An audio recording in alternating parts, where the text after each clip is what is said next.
আজকে কিন্তু অলিখিতভাবেও সরকারও কিন্তু এটা বোঝে দেশ চালাতে হলে তার এক নম্বরে বিএনপিকে প্রায়োরিটি দিতে হচ্ছে। নাজমুল যদি ঢাকা বিশ্ববিদ্যালয়ের শিক্ষার্থী হতো তাহলে বোধহয় ওর যে স্যাক্রিফাইস এবং এই আন্দোলনে যে রোল তাতে হয়তো সে উপদেষ্টা হতো।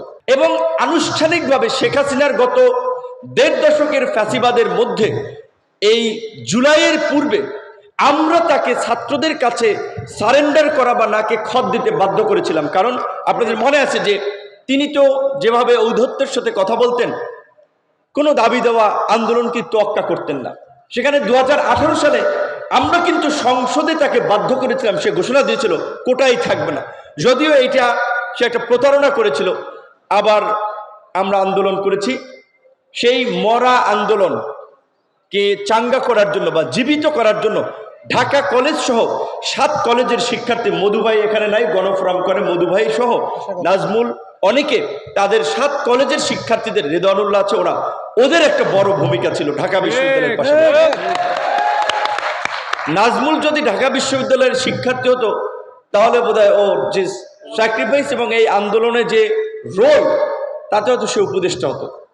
কারণ প্রতিষ্ঠানের কারণে মাইর খেয়ে গেছে সত্যিকার অর্থে। যেটা এই আন্দোলনে ঢাকা কলেজে অবশ্যই ছাত্রদল, শিবির, সব ছাত্র সংগঠন, ছাত্রফ্রন্ট, বাম, টান সবাই আপনারা এই ভূমিকা রেখেছেন, কিন্তু অর্গানাইজিং এর ক্ষেত্রে নাজমুল পেছন থেকে সামনে থেকে একটা বড় ভূমিকা রেখেছে। এবং এই আন্দোলনে যেহেতু নাজমুল সহ কয়েকজনের সাথে আমার মোল্লা বিনিয়ামিন সহ একটা কন্টিনিউয়াস যোগাযোগ, আমি তাদেরকে সবসময় বলেছিলাম আন্দোলন কোনোভাবেই থামানো যাবে না। এই সমন্বয়ে যদি কয়েকজন আলোচনায় যায়, তোমরা বাকিদের সাথে আলোচনা করো, ওটাকে রিফিউজ করে আন্দোলন চালিয়ে যেতে হবে, যেটা ২০১৮ সালে আমাদের একটা অভিজ্ঞতা ছিল।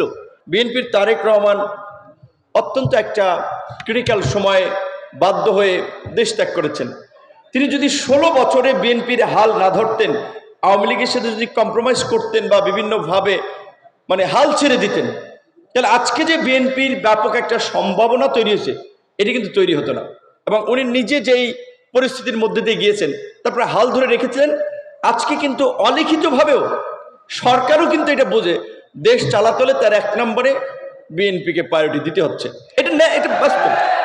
সেকেন্ড হচ্ছে, এখানে যেই জামাত নিষিদ্ধ ছিল, জামাত শিবির প্রকাশ্যে একটা প্রোগ্রাম করতে পারতো না, মিছিল মিটিং করতে পারতো না, তারাও প্রায়োরিটি পাচ্ছে। তারপরে যাই হোক অন্যরা প্যারালালি মূল্যায়ন পাচ্ছে। সো এইটা বলছি যে এই সংক্ষিপ্ত সময়ে আক্ষেপের কিছু নাই যে আমরা এই সময় পেলাম না বা এই সময় মূল্যায়নটা পেলাম না। রাজনীতিতে যদি আপনি লেগে থাকেন, ওই যে বলছে যে রাজপথের ঘাম এবং রক্ত কখনো বেইমানি করে না।